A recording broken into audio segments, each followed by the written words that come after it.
Rah rah, sis boom ba, 2, 4, 6, 8. No, I am not a toddler yelling out random onomatopoeias or proving that I know my multiples of 2, but I am a high school cheerleader. Good afternoon, classmates and Mr. Redican. My name is Kyle Purvis, and along with my partner Alex Snyder, we will be debating the affirmative for the resolution that cheerleading should not be recognized as a varsity sport at Upper Dublin High School. The current status quo regarding the validity of cheerleading being a sport is that it is indeed a sport. According to Emmy Gutgold's article, cheerleading is a competitive sport too. The PIAA has recognized cheerleading as a sport for the 2012-2013 school year.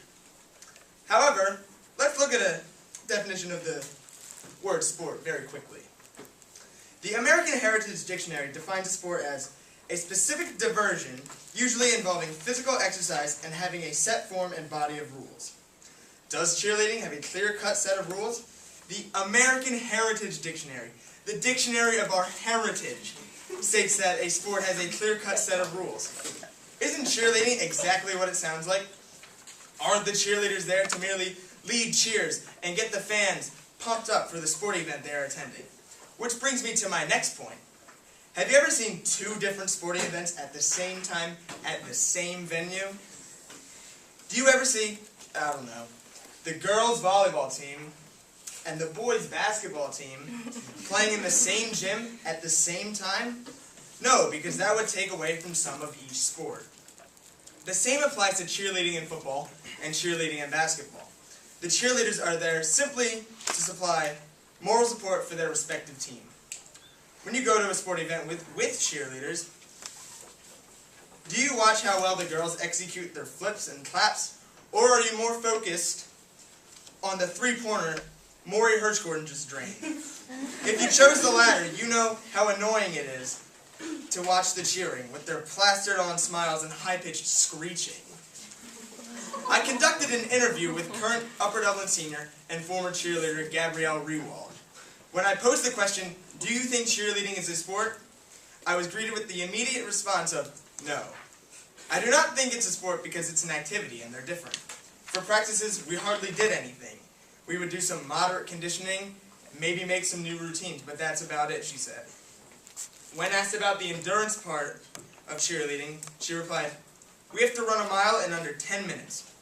I don't know about any of you, but I could probably walk a mile in under 10 minutes. Other sports, such as soccer and field hockey, have to run a mile in under 7 minutes.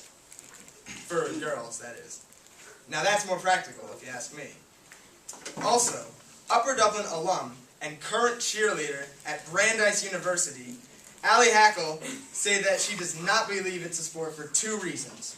1, and I quote, "The main piece of cheerleading, the part that is seen by the majority of people at football or basketball games, is not competitive at all. And 2, the only real physically demanding thing is stunting, which is not actually as hard as it looks. It takes minimal athletic ability." Let's look at another definition of the word sport, shall we? The concise Oxford Dictionary defines sport as a meeting of athletes to compete. When you go to the Flying Cardinals' homecoming football game this Friday against Plymouth Whitemarsh, are the cheerleaders going to be competing against the Colonials cheerleaders?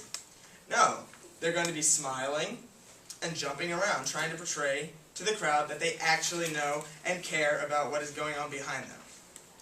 And finally, we, the affirmative, do believe that there is some credibility in cheerleading.